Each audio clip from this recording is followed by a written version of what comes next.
Oh my God, dude. This is the craziest office setup I think I've ever seen. We'll build an even better one.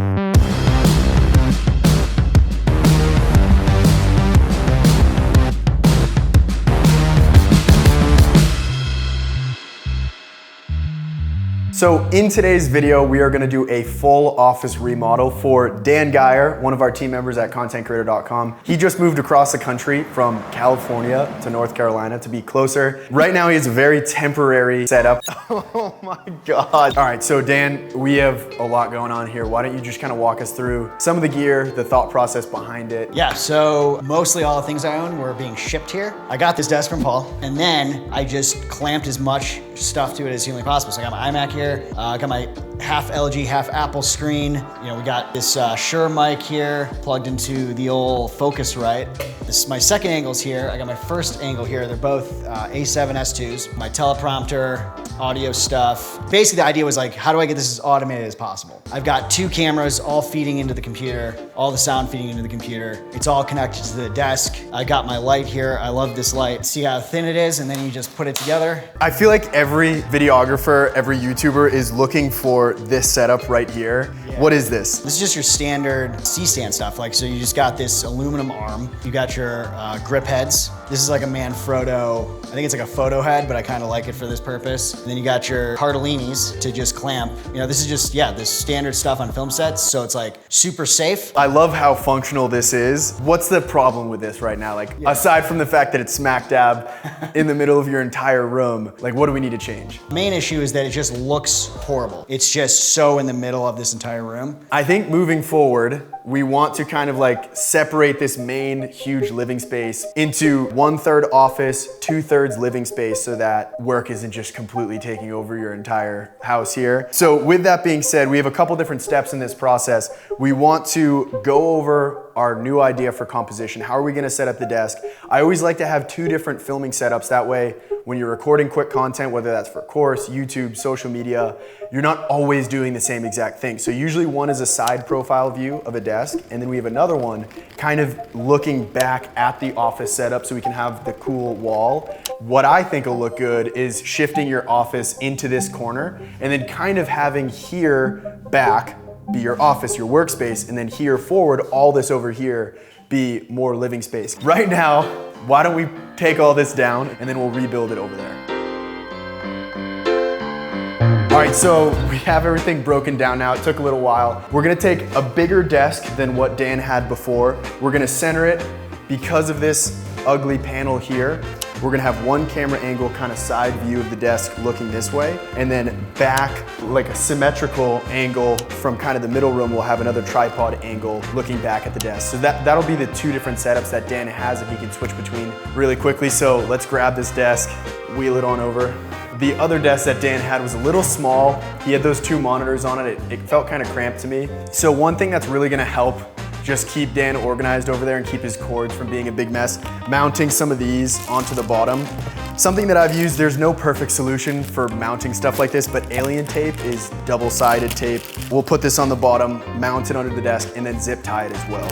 All right, so we have the desk. We are gonna put some of these light ribbon LED strips on the back, gonna reflect off the wall. Dan will be able to control it with a remote.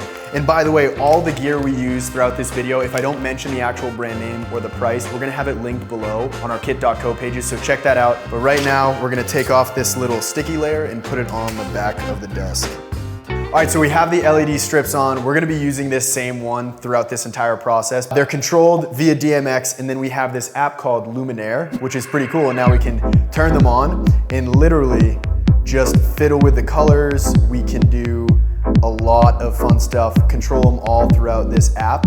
And then as we build out the rest of this setup, we're gonna have a shelf here likely, and we're gonna have LED on the back, these LEDs on the back as well. We'll be able to control the entire scene with this one app, which is gonna be super nice. All right, so we're gonna take just some of the basic desk stuff and put it back on there. We'll get this first. I really hope I don't trip with this, Dan. Shelf here, this gives some like texture to the back. We can put stuff up here, but with it being here, I think I want the same LED light strip on the back. That way we can kind of colorize this wall. Okay, so LEDs are on. We're gonna move this back. We're gonna deal with all the cables later. For the most part, we're just getting this set up. And now if I did this correctly and I turn it on, hey, now we have the light. We can make that one red, make that one blue. We give ourselves kind of like an orangey teal look. So one thing with office setups that I recommend most people do is get a rough placement of your camera where you think you might record from. That way you can actually start testing the composition while you're working this out, because there's a lot of do this, do that, and redo over. So right now Dan is gonna get his A7S II mounted to the desk using his C-stand setup, and we'll start comparing how we wanna compose the background. So yeah, I'm just trying to eyeball like an eye level shot of where the camera would go. I'm just gonna kind of put this here-ish. And obviously we can adjust this later. Also note that if I was standing behind this would be on the right side. More weight would crank it tighter. So it's safe, no one's gonna get killed here. This, I've got this like Manfrotto photo head. I mount this here. So for the teleprompter setup, it's just a glide gear, the little one. It's technically, I think it was designed to be put like, you could put it on the top of your Mac or your laptop right here for the webcam. But I like it because it's small. And then I just have an iPod Touch, feed the audio into here and use it for teleprompter. So right now, Dan is basically just monkeying around with the camera to get the composition set up in a way that it looks good, making sure the lines are straight up and down, straight left and right, make sure that we're kind of following the rule of thirds so that Dan is positioned on the intersection of probably the right-hand third from the direction that he's looking at. And another pro tip when you're setting up your office, have somebody with you. If Dan didn't have me here, he'd be constantly getting in front of his desk, recording a test clip, moving back, seeing how that looks. If you don't have anybody, that's what you gotta do, but it is nice to have friends. F is for friends who do stuff together. So a couple things worth noting here. Dan has a 35mm lens on his A7S II. Chipotle's here. Don't forget to eat during your office remodels. This video is not sponsored by Chipotle. Yeah, so right now, Anthony, you're blocking the shelf. So let's slide that over. Okay. There we go. All right, so we have composition on this camera, relatively set for the most part, but lighting's terrible. Let's bring that light in. All right, so we have the light up. So I'm really looking for that kind of Rembrandt triangle on the shadow side of Dan's face. Right now that looks pretty dang good. All of our lines look relatively straight. So one thing that always drives me crazy is cables not being managed well. So really helpful tool that I found on Amazon, super cheap. They're called gear ties. They're basically like metal, malleable twist ties that you can use. They're covered in rubber and you can really easily tie stuff up, but also untie it. So it's kind of better than a zip tie, which as soon as you don't want to use it anymore, you have to cut it. These are more permanent solutions. So this cord, for example, rather than just have all this hanging down, what I'm gonna do is wrap it up. One thing worth noting too is this is also a standing desk, so we do need a little bit of give in the desk because as it raises up, we need a little bit of extra cord, but not so much that it's gonna be just a gross mess. So that should be pretty good, and then from there, we can just stuff it in here so it's a little bit more out of sight. All right, while Dan is setting up his second monitor back there, the next kind of big step in this process in my eyes is decorating, which really is acoustically treating the room. Dan has high ceilings, he has bare walls right now, he has hardwood floors. All of this creates an echo chamber. There's just so much flat, hard surfaces for sound to bounce off, and it's gonna give you this like echo, that snap lasts for like 2 seconds right now. So with all the decorations we have, a lot of them have the purpose of being acoustic treatment panels. So we have all different types of acoustic foam. We have bass traps for the corners of the room. When you are decorating your room, try to do it from the angle of acoustic treatment because nothing's worse than recording a video where it sounds like you're in an aluminum can, which is what we have now. Okay, so I actually didn't realize that Dan had a rug. So what we're gonna do is open this without killing myself. And then we're gonna lay this down right in the center here, which is going to absorb a lot of sound. We are going to hang up Dan's first big piece of artwork, which I'm gonna basically give him an idea of what looks good. We're gonna mark it with a pencil. So we have that nice artwork up now, which is gonna do a little acoustic treatment, but for the most part, that's just because it looks good, adds to the symmetry of the scene. When it comes to actually mounting acoustic foam, this is like all of this stuff over here, everything on the table, it's all for acoustic treatment. The name of the game is depth of your foam. The thicker your foam is, the more audio, the more sound it's gonna capture and reduce that reverberation. So this stuff is super cheap on Amazon, but it's really thin and it's gonna help, but it's really not gonna do that much. You level it up, you know, 1 step or 2 steps here. This has a lot more thickness actually to it. This is gonna capture a lot more sound, but in my eyes, it doesn't look quite as cool. And then we go level up again, and we have these suckers, which are huge and they do a ton, and you can make these look good. These are what are known as bass traps. They're a little bit thicker. The bigger that depth is, the larger the frequencies they're gonna capture, so bass is gonna get caught in these. For the most part, these are gonna go in the corners of the room because that's where bass frequencies tend to like accumulate and really just add that metallic reverberation. I always try to factor in like where are people gonna be speaking, and so we have one camera angle this way, so we know Dan's gonna be speaking at that wall, so we're gonna treat the heck out of that wall. For the most part, aside from Zoom calls, Dan isn't gonna be talking into the wall that much. He's either gonna be talking this way or talking this way to a camera on a tripod right there. This is gonna be a hard one to solve, and we'll probably hang up blankets, or we're gonna get standing acoustic foam, which we don't have right now. But that way, it essentially creates like a sub room in this bigger room here. That way, if Dan has a tripod here and he's talking into the tripod, right behind the tripod, we have more acoustic foam just sitting up on stands, which you can get from Amazon and whatnot. But so we really want to treat this wall. We'll add a little bit to this wall, but we don't want to make it too busy. We'll add some to this wall, definitely bass traps in the corners, bass traps on the ceiling. The rug does a lot of acoustic treatment on the ground. As far as mounting is concerned, because it is a pain, there's like not a perfect mounting solution in my eyes.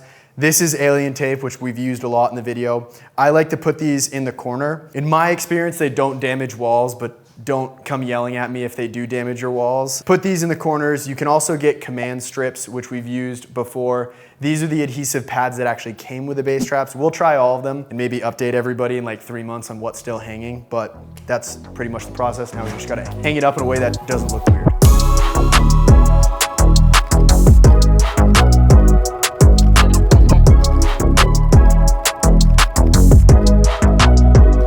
After what feels like thousands of acoustic foam panels, we finally have kind of version 1. Unfortunately, I have a flight that I need to jump on, and Dan has meetings that he has to get to, so we're probably not gonna get version 3, which is what we wanted to today. But for the most part, let's walk through what we have. It's the A7S II with a 35mm lens. Dan's gonna get a 24mm lens, which is gonna allow us to compress this setup like crazy. We're gonna be able to bring this tripod probably to where Dan's sitting right now. Dan's gonna be able to push back and we'll still have the same amount of kind of the set in the scene. But for the most part, we added a ton of acoustic foam panels, so the audio is a lot better. We have the LED panels behind the desk. We have these from Amazon. They're just kind of like little LED tube lights. These have remote controls so we can change the color if we want. There is a lot of blue in this setup with the LEDs behind the desk and behind the shelf, so I think a good contrast is orange. That way we kind of have like a forced orange and teal look. And then if Dan looks back at his camera, as far as the lighting goes, right here we just have the egg crate with a somewhat diffused light at Dan. We have back here a rim light. Ideally, we'd have this more like over the scene. That way it's not so hot on the side of Dan's face, but for the most part, it really does add a ton to the scene. We have this at the same temperature. These are both 5600 Kelvin. One thing too that we're waiting on from Amazon, we have, this back half of the room really treated well acoustically. So when Dan has that side angle, it's gonna sound 10 times better. This is still gonna have a decent amount of echo. And so one thing that we have, temporary solution, we have these acoustic panels, which we can put just right on the side, the right and the left of the camera. These right here, when Dan is talking, it's gonna capture like 75% of the echo and stop it from hitting these walls, which haven't been acoustically treated. From Amazon, we're gonna get little stands that we can mount these to so Dan doesn't have to just bounce them on the side of his camera. And once we have that wider lens, the 24mm, we'll be able to bring this all the way up here so Dan will have the other half of his living room to actually live in. So that's setup number 1, which I think is the more like cinematic. It takes a little longer to actually get into, but I love the symmetry of it. The other setup we're gonna break down and get into right now, all Dan really has to do is either get a second light or take this one and move it over here. Okay, cool, so we have this camera now, which is good, mounted to the desk. You can see we kind of have a lot less clutter on the desk now compared to before. We just have the second monitor, the original, the iMac, we have the Shure mic mounted to the table, and we have the camera and a lot less cord madness thanks to those gear ties, which is great. And then for now, this will be our rim light on Dan. Dan likes to wear dark clothes, and we have all those black acoustic panels behind him. So in order to help him kind of separate from that background a little bit, we are just gonna move that on. Let's see if we can keep this out of the shot, see how it looks. Yeah, scooching a little more to your desk. And let's play around with those LEDs a bit. So we have the shelf. We got a lot of blue in the scene right now, which isn't the end of the world. That looks pretty good. So this is kind of cool. We have a lot of blue in the left-hand side of the frame, and then contrasting that on the right-hand side, we have a bit warmer kind of orange tone, which is nice. And Dan doesn't really have to do much to start and stop. This is all attached. He just has to move around basically like 2 lights, play around with his LEDs, and figure out what he does and doesn't think looks good. So that does it, a complete office remodel for Dan. We went from a crazy jungle look of a setup to a much cleaner, much more professional, and much more optimized office for creating just a ton of content. We have 2 different setups here. We'll call the wider, more symmetrical shot scene 1, and then the side profile of the desk scene 2. Let us know in the comments below, which one do you like better? I think personally, I love the symmetry of shot 1, of scene 1, but I know a lot of people will probably like scene 2. But that does it, guys. Hopefully you enjoyed this video. Like and subscribe. Other than that, we'll see you in the next one.